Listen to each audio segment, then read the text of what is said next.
Hello and welcome back. This is video number 4, and we're going to talk about the ring, which is the strategy. So in the previous video, we discussed why having different social media properties interlinked together can help Google see you as a brand who is sharing your content to your audience.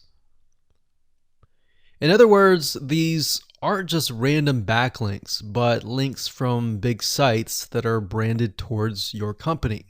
And this is why this is super targeted and is much more powerful than a simple backlink.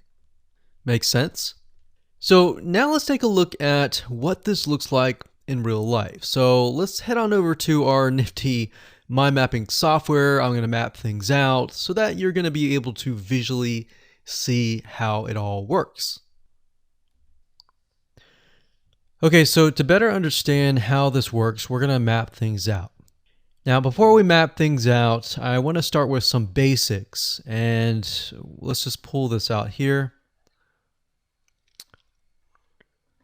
So essentially the concept here is, as you're building your brand, you're going to have many different social properties.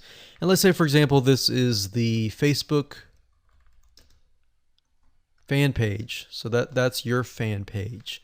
And we've got the YouTube channel over here because that is our end goal, is to have our YouTube channel get ranked higher. So essentially what we're doing is we're getting a backlink from this to here. And this could be Facebook, it could be Twitter, it could be Instagram, it could be any other social media platform. But it has to be branded towards you. It can't just be somebody else's fan page unless it is actually related. But if it's related and if it's branded as yours and it's linking to your YouTube channel, that essentially is a vote of confidence, but also it shows YouTube that you're interlinking. So that's basically the concept here.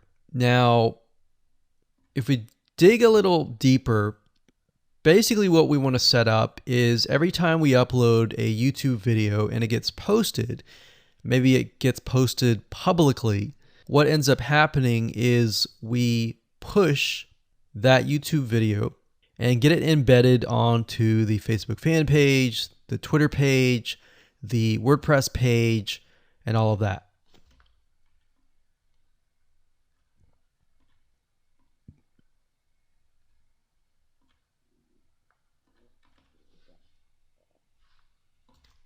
So we'll put Twitter.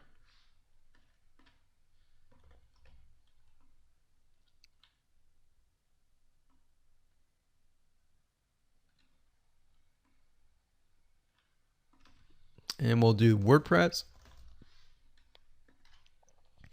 So as you can imagine, you've got the centerpiece here. You've got different social media platforms that are posted.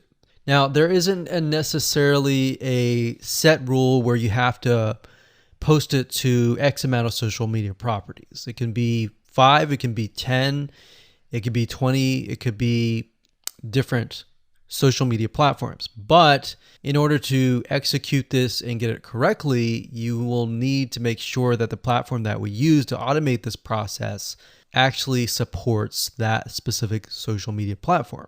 So essentially this is what works, and this is basically what it is. So obviously, in order to get this to work, you'll need to have a YouTube channel, you'll need to have the Facebook fan page, you'll need to have all these items in hand. So you'll need to have the username and password and all that. And we'll talk more about account creation later, but I just wanted to give you kind of a gist of what everything looks like and the visual map of it all.